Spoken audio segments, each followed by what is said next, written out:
Private Hand Tahoe walked slowly across the icy surface of Europa. The moon of Jupiter was cold and quiet. Only the sound of his breathing filled his helmet. This was his fifth patrol this week, and like all the others, he expected to find nothing. Earth had built this outpost 3 years ago. They wanted to study the vast ocean under the ice. Scientists believed life might exist there.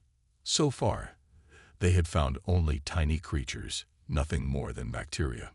Tahoe checked his oxygen levels. 4 more hours until he could return to the warm base. He sighed and continued walking. Then he saw it, a crack in the ice that wasn't on his map. It glowed with a soft blue light. Tahoe moved closer, his heart beating faster. Base, this is Private Han. I found something strange. A new crack in section E7. It's glowing. The radio crackled. Probably just new thermal activity. Take some readings and come back. Tahoe knelt by the crack. He pulled out his scanner and held it over the glowing ice. As he did, the light pulsed brighter. The scanner beeped wildly. Base, I'm getting unusual readings, I think. The ice shattered. Tahoe fell backward. Something rose from the crack. Something alive. It was about the size of a human. Its skin shimmered like water, changing colors from blue to purple to green. It had 2 arms, 2 legs, and a head, but it wasn't human. Its face had no nose, only large eyes that glowed like stars. The creature stumbled from the crack. It seemed weak. It fell to the ice and lay still. Tahoe's training told him to back away, to call for security. The first rule of space exploration. Unknown life forms are dangerous until proven safe. But the creature looked hurt. It made a soft sound, like singing. Base, I found a life form. It appears injured. What? Describe it. It's beautiful, Tahoe said. And it needs help. Private Han, do not approach. Wait for the security team. But Tahoe was already moving closer. The creature's skin changed to a deep blue. It reached out one hand. Its fingers were long and thin, with what looked like small lights at the tips. Tahoe reached out his own hand. Private Han, do not make contact. That's an order. The creature touched Tahoe's gloved hand. A feeling of warmth and peace filled him. In that moment, he knew what he had to do. I'm bringing it in. It needs medical attention. Negative. Do not bring an unknown life form into the base. Tahoe gently lifted the creature. It was lighter than it looked, almost weightless. Its skin changed to a soft pink color. I'm sorry, Base. The connection is breaking up. I can't hear you. Tahoe turned off his radio. He looked at the creature in his arms. It looked back at him with those star-like eyes. Don't worry, he said. I'll help you. He didn't know it then, but in that moment, everything changed. For him, for humanity, for the future of 2 species that had yet to learn each other's names. Tahoe hurried across the ice fields of Europa. The creature in his arms made soft musical sounds. Its skin changed colors with each step he took. The base appeared ahead. Large metal domes connected by tunnels. Tahoe went to the smallest entrance, the emergency airlock. No cameras there. He knew the code. Once inside, he faced a new problem. Where to take the creature? Not the medical bay. Too many people. His own quarters were too small. He remembered the old storage room. No one used it anymore. Perfect. Tahoe moved quickly through the halls. He met no one on the way. Good luck. In the storage room, he made a bed from old blankets. He placed the creature gently on it. Now in the light, he could see the creature better. Its skin was smooth like glass. When it breathed, small lights moved under its skin. Like stars in a night sky, the creature opened its eyes. They were deep blue, with tiny specks of light. It looked at Tahoe, made those musical sounds again. I don't understand, Tahoe said, but I want to help you. The door opened. Tahoe jumped. Dr. Park Ji-woo stood there, eyes wide with shock. "What have you done?" she whispered. "Please don't tell anyone," Tai-ho begged. "It's hurt." Dr. Park moved closer. Her shock turned to wonder. "This is amazing. A true alien life form. Will you help me?" Dr. Park nodded slowly. "Against my better judgment, yes." For 3 days, they kept the creature secret. Dr. Park brought medical supplies. Tai-ho brought food and water. The creature refused both. "What does it eat?" Tai-ho wondered. On the 4th day, Tai-ho brought his music player. Sometimes he listened to old songs from Earth to feel less alone. He put in his earbuds and played a soft melody. The creature's skin flashed bright colors. It reached for the music player. Tai-ho hesitated, then handed it over. The creature placed it against its chest. Its skin pulsed with the rhythm of the song. "Music," Tai-ho said. "You like music." The creature made sounds that matched the melody. Tai-ho felt a strange feeling in his mind, like someone was touching his thoughts. Dr. Park entered with new supplies. "Any change?"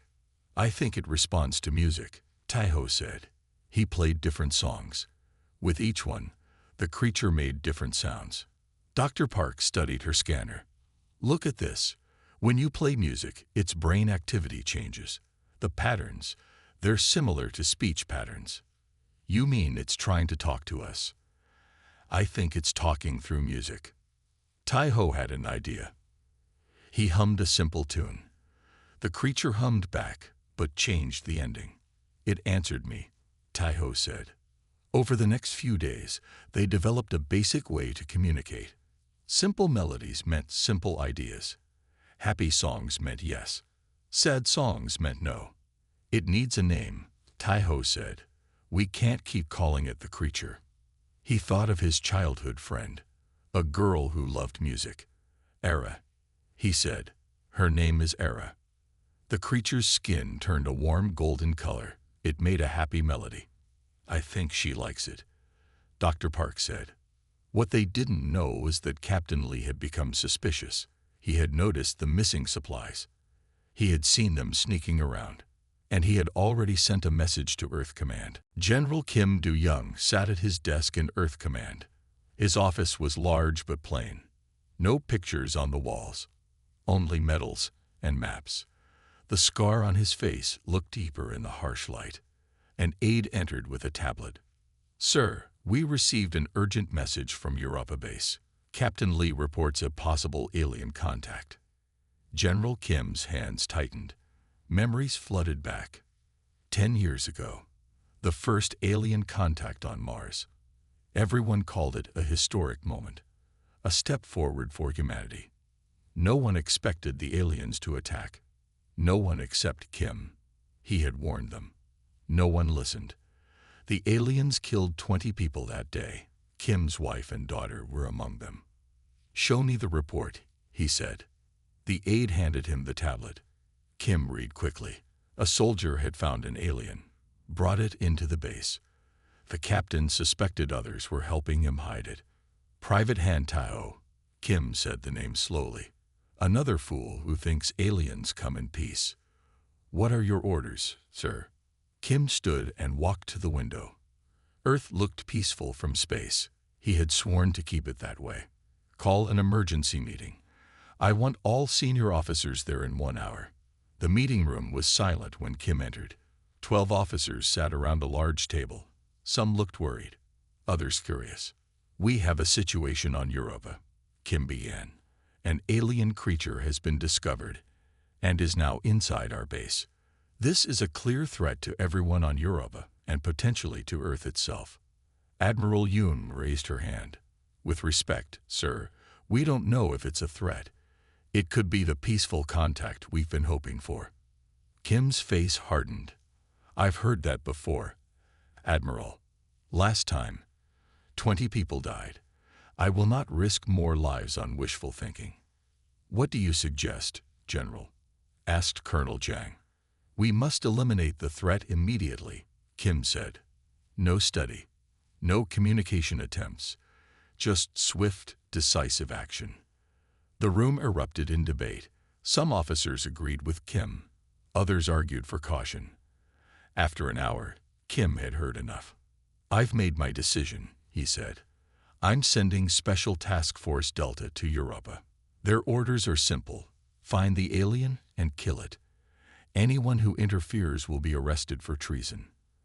Admiral Yoon stood up. "General, I must object. This goes against everything we stand for. We're explorers, not executioners." "Your objection is noted, Admiral," Kim said coldly. "But my order stands." After the meeting, Admiral Yoon approached Kim privately. "Du Young, I knew your family. What happened to them was terrible. But you can't let that cloud your judgment now." Kim turned away. "My judgment is clear, Mija. Aliens are not our friends. They never will be. Every moment that creature lives puts our people at risk. And what if you're wrong? What if this alien means us no harm?" "Then I'm wrong," Kim said. "But I'd rather be wrong and have our people alive than right, and have them dead." Back on Europa, Taiho and Dr. Park had made progress. Using music, they learned that Era came from a distant star system. She was a scout, sent to find other intelligent life. They didn't know that at that very moment, Task Force Delta was boarding a ship bound for Europa. They didn't know they had 3 days before the soldiers arrived. They didn't know that General Kim had given a simple, terrible order: kill the creature. Captain Lee Min-soo walked briskly through the halls of Europa Base. His face showed no emotion, but inside, he was troubled. The message from Earth Command had arrived an hour ago. Task Force Delta was coming. Their mission: eliminate the alien. He entered the control room where Dr. Park and 3 other scientists worked. They looked up as he entered. "Dr. Park, may I speak with you privately?" She followed him to his office. Captain Lee closed the door. "I know about the alien," he said directly, "and I know Private Han is helping you hide it." Dr. Park's face paled, but she didn't deny it. "Captain, this is a peaceful being, a chance to learn about life beyond our solar system.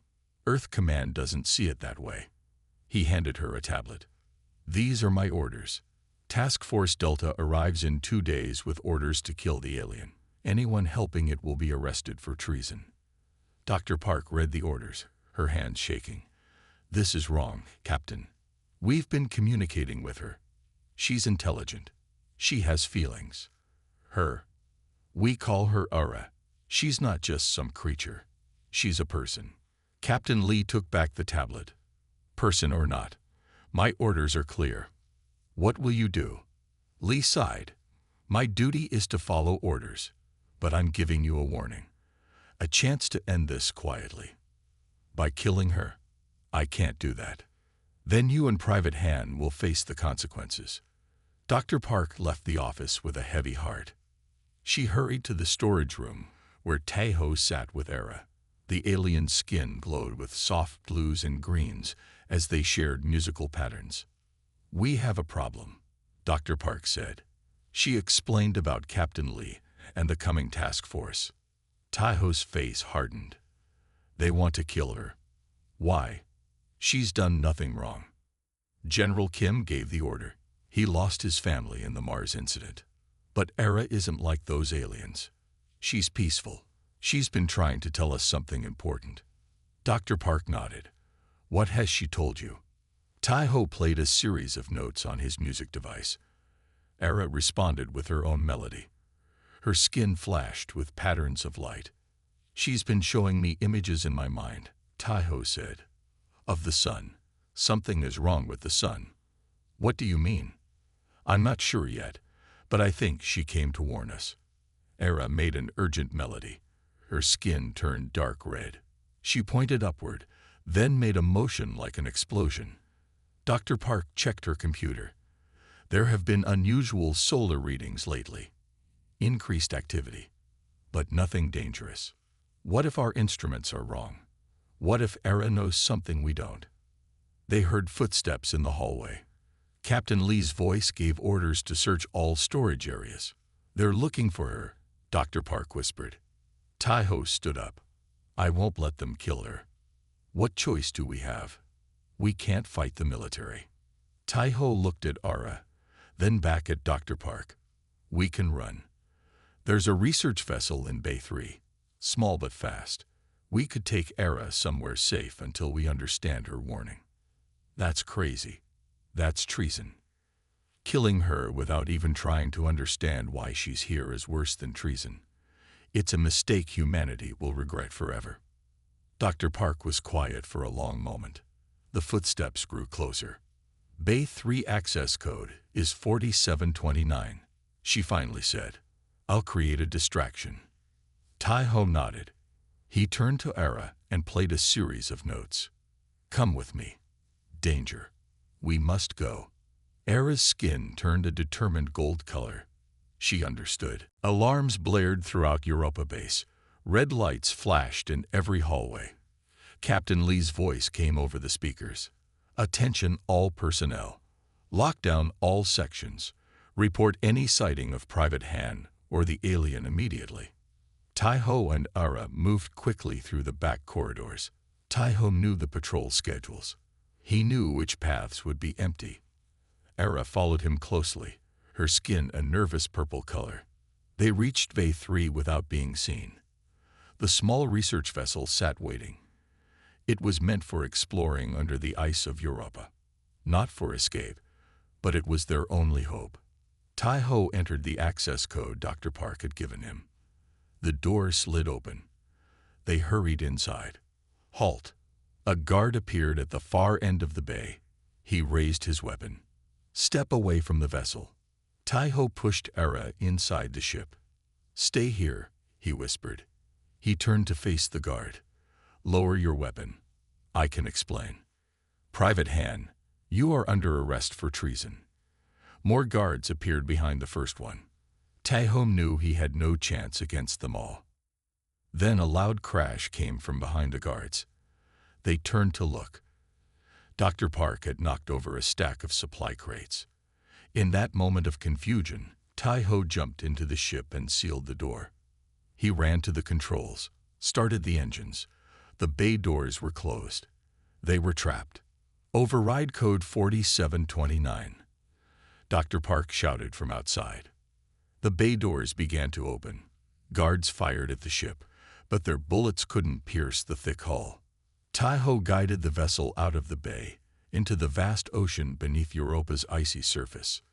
Thank you, Dr. Park, he said quietly. Ara made a sad melody. Her skin showed dark blue waves. She too understood the sacrifice Dr. Park had made. The vessel moved deeper into the dark waters. Tai-ho knew they would be followed. Captain Lee had other ships, but for now, they were safe. Where can we go? Tai-ho wondered aloud.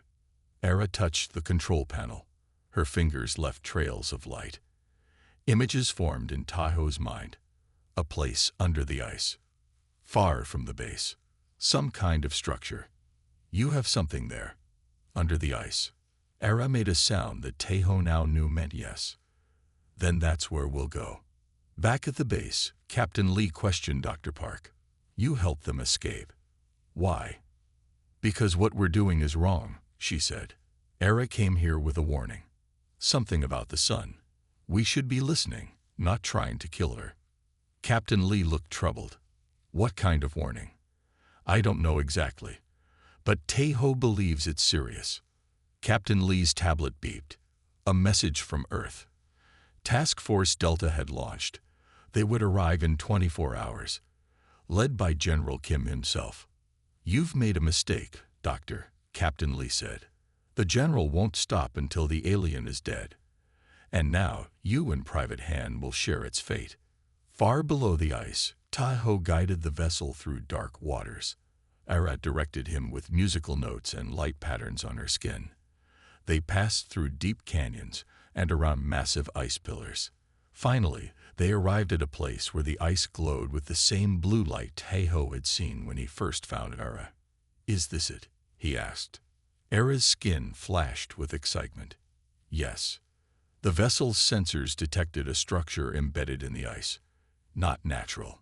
Made by intelligent hands. or whatever Era's people had instead of hands. "Your ship?" Taiho asked. Era made a sound that meant yes, but not exactly. She pointed to a specific spot on the ice wall. Taiho understood.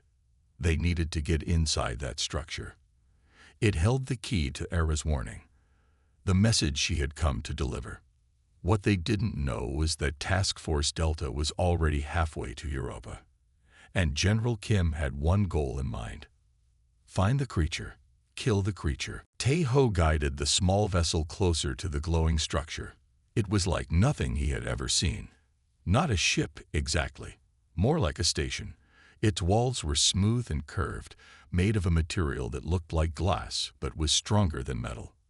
"How do we get inside?" Taiho asked. Era placed her hand on the control panel. Her skin glowed brightly. Patterns of light flowed from her fingers into the ship's systems. The vessel moved forward on its own, approaching a dark section of the structure. The wall opened like an eye. A tunnel appeared, filled with the same blue light that had first led Taiho to Era. The vessel slipped inside, and the wall closed behind them. They docked in a small chamber. The air was breathable.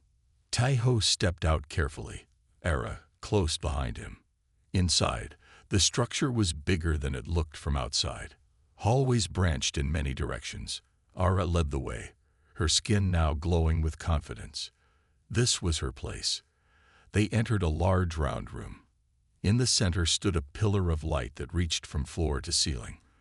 Era approached it and placed her hands inside. The light changed color, spreading through the room in waves. Images formed in the air around them. Taiho saw the sun, their sun, but something was wrong. Dark spots grew on its surface. Then a massive explosion burst from one side. A wall of fire shot outward, directly toward Earth. "Is this real?" Taiho asked, his voice shaking. "Is this happening now?" Era made a melody that meant soon, very soon. More images appeared.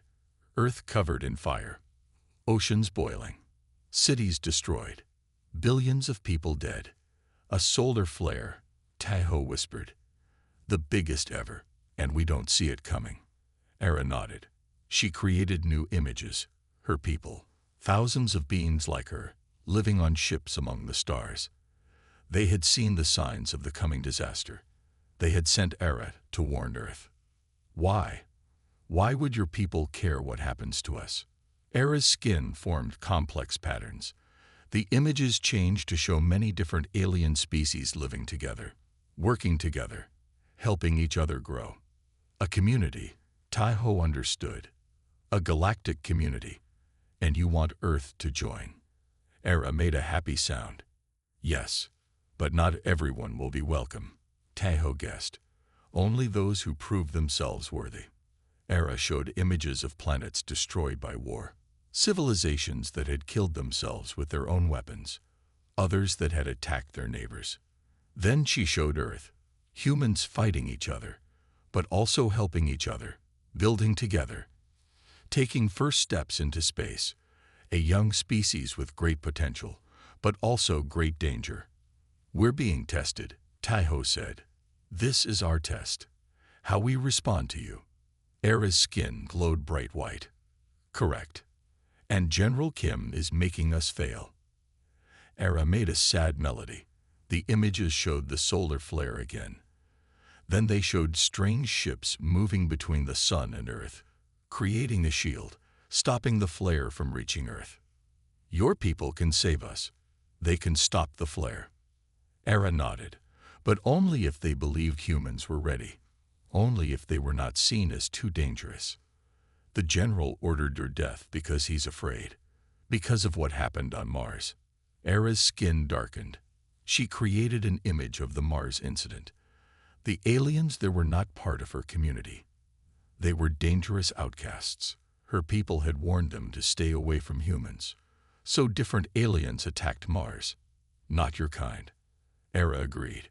Her people had been watching humans for centuries, waiting for the right moment to make contact. The solar flare had forced them to act now. "We need to warn Earth," Taiho said. "About the flare." about everything. But as he spoke, alarms sounded throughout the structure. On a screen, they saw 3 military vessels approaching. Task Force Delta had arrived. General Kim stepped off the transport vessel onto the ice of Europa. His face showed no emotion, but his eyes burned with determination. Behind him stood 12 soldiers, the best of Task Force Delta, all armed, all ready to follow his orders without question. Captain Lee greeted them at the airlock. "General, welcome to Europa base. Where is the creature?" Kim asked. No greeting, no small talk. Private Han escaped with it in a research vessel. They're somewhere under the ice. "And you let them escape?" Kim's voice was cold. "Sir, we've tracked their vessel. They're at a structure about 30 kilometers from here. We believe it's alien in origin." Kim nodded. "Prepare 3 vessels. We leave immediately." "Sir," Captain Lee said carefully, "Dr. Park believes the alien came with a warning. Something about a solar flare that could destroy Earth. More likely a trick to gain our trust," Kim said. "The Mars aliens also came with stories of peace before they attacked. What if she's telling the truth?" Kim faced Captain Lee directly. "Are you questioning my orders, Captain?" "No, sir. Just providing all information." "Good. Now prepare those vessels." Inside the alien structure, Tai-Ho watched the approaching military ships on the screen. "They're coming for you," he told Era. "We need to hide." Era shook her head. Her skin formed patterns that showed she would not run. She needed to send a message to her people. About Earth. About humans. About whether they deserve to be saved. "How long?" Tai-Ho asked. Era showed him an image of the sun. The flare was growing. "Hours, not days." "We don't have time to convince them," Tai-Ho said. Era touched his arm. Her skin glowed with hope. One human had already shown kindness. Perhaps others would too.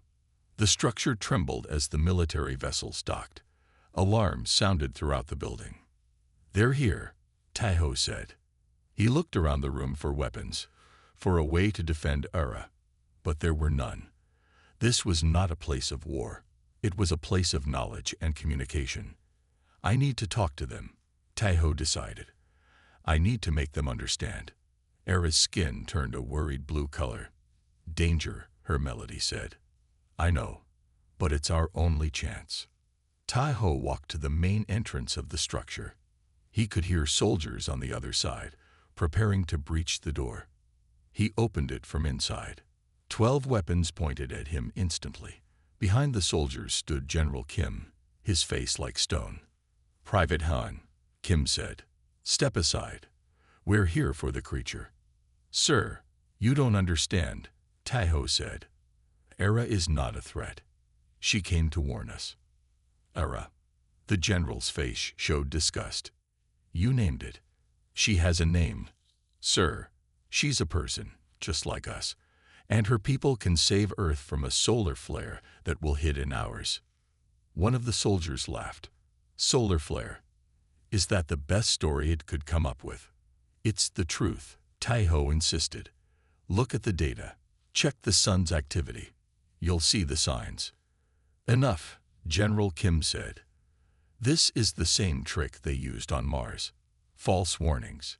Fake friendship, then attack when we least expect it." He turned to his soldiers. "Find the creature. Kill it." Tai-Ho stood his ground. "No, sir. I won't let you pass." "That's treason, soldier." "If protecting an innocent being who came to help us is treason, then yes, I'm guilty." General Kim drew his sidearm and pointed it at Tai-Ho. "Last chance, Private.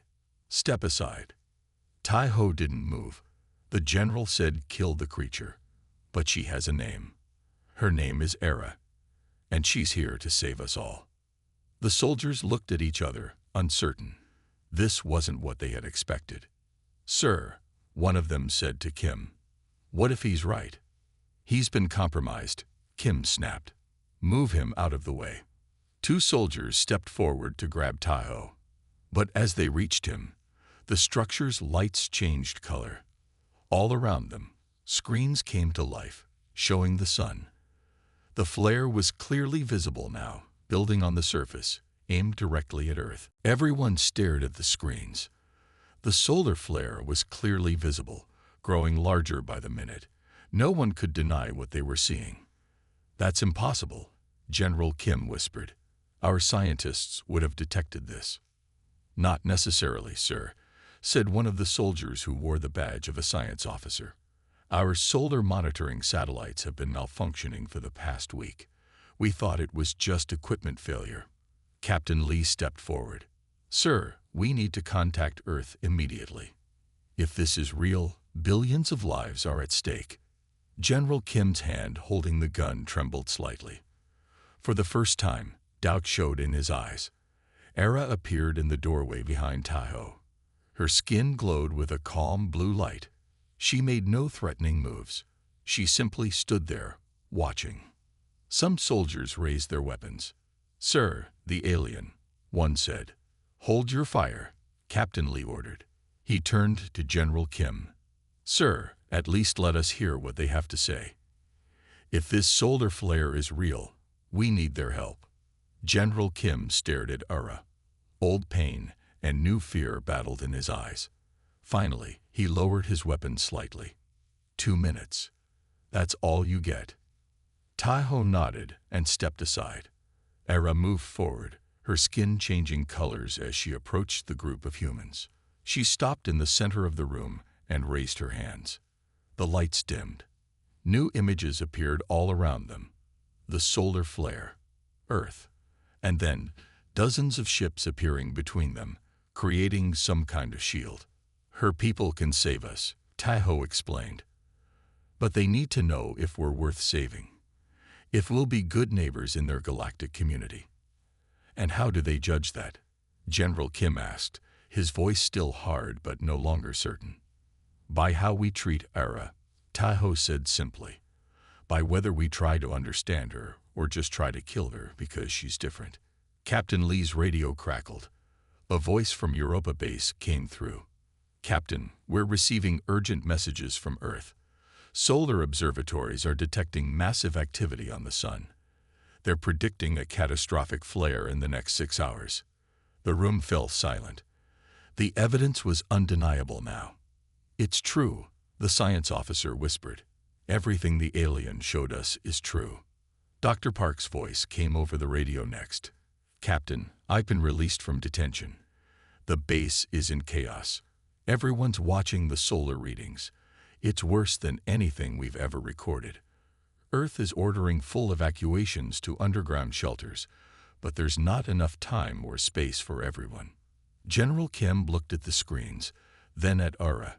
For the first time, he saw not a monster but a being who had risked everything to warn them. A being whose people might be humanity's only hope. One by one, the soldiers lowered their weapons. Even the most loyal among them could see the truth now. Taiho stepped forward again, standing beside Ara. "Sir, we need to let Ara contact her people. Now, before it's too late." General Kim's face showed the weight of his decision. All his life, he had protected Earth from threats. He had sworn after Mars never to trust an alien again. But now, an alien might be Earth's only salvation. Captain Lee placed a hand on the general's shoulder. "Sir, sometimes the bravest thing a soldier can do is admit when he's wrong." General Kim looked at Taiho and Era standing side by side, human and alien united by understanding and compassion.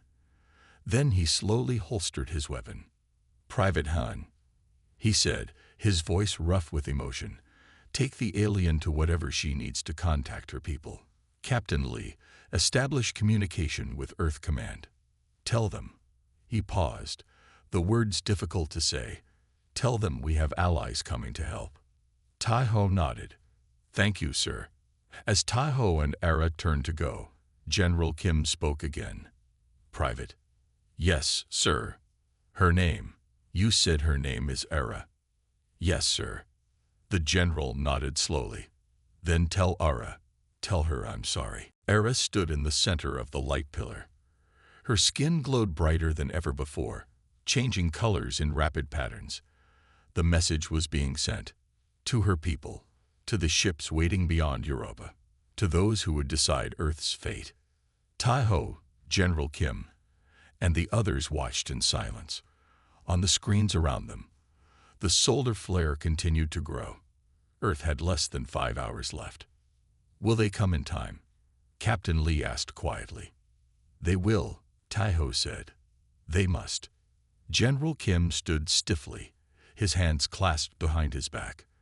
The weight of his mistake pressed down on him. For years, he had let his pain guide his actions. His fear had almost doomed humanity. I should have listened, he said, more to himself than anyone else. On Mars, the aliens attacked without warning. I thought all aliens would be the same. Fear makes us see enemies everywhere, Tai-ho said. It takes courage to see a friend. Era stepped out of the light pillar. Her work was done. The message was sent. Now they could only wait. Hours passed. People on Earth moved to whatever shelter they could find. They looked at the sky and wondered if this was their last day. On Europa base, scientists watched their instruments in helpless horror as the flare grew to unprecedented size. Then it happened. The screens in the alien structure showed new images, ships, hundreds of them, appearing from nowhere near the sun, large ships with strange designs, beautiful ships that moved like living things. They came, Tai-ho whispered. The ships positioned themselves between Earth and the sun. They joined together, forming a vast shield. The solar flare erupted from the sun with terrible power. A wall of fire rushed toward Earth, but it never arrived. The shield held. The ships absorbed the deadly energy, protected Earth, saved billions of lives. Cheers erupted from the radios, first from Europa base, then from Earth as people realized they were safe, that the end had not come after all. Era's skin glowed with happiness. Her melody was joyful. Her people had judged humanity worthy. They had chosen to save Earth. General Kim stepped forward. He stood before Era, the alien who had risked everything to warn them, the being he had ordered killed. In all my years as a soldier, he said, I've never been so glad to be wrong. He extended his hand to her. On behalf of Earth, I thank you. Era looked at his hand. Then, understanding the gesture, she extended her own. Their hands met, human and alien, former enemies now allies. The screens changed again. A new image appeared. Earth, surrounded by stars, and other worlds. Many worlds, filled with different beings, all living together in peace. The galactic community, Tai-ho said. They're inviting us to join. Are we ready? Captain Lee asked.